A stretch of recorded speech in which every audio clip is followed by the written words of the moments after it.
ফেসবুকের বন্ধু, ইউটিউবের বন্ধু, তোমরা সব ভালো আছো তো?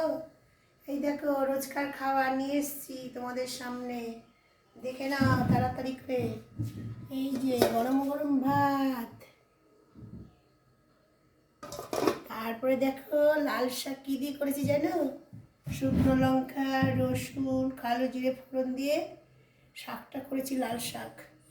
আর এই বেগুন সুন্দরী, দেখো যে বেগুন সুন্দরী, বেগুন সুন্দরী লাগছে না দেখতে? এই বেগুন সুন্দরী করেছি। আর এইটা হচ্ছে গিয়ে লাউ ডাল, এই দিয়ে দিয়ে তেতো উচ্ছে দিয়ে করেছি। আর মটরের ডাল, মটর ডাল দিয়ে উচ্ছে দিয়ে লাউ দিয়ে করেছি, তেঁতোর ডাল। আর এইটা দেখো, এটা কিসের বড়া বলো তো দেখি? এইটা হচ্ছে গিয়ে, তোমরা বুঝতে পারছো, কুমড়ো ফুলের বড়া। দেখো তোমরা যদি খাও তো চলে আসো আমাদের বাড়িতে। ঠিক আছে, টাটা। যদি ভালো লেগে থাকে লাইক, কমেন্ট, শেয়ার করবে, বিশেষ করে।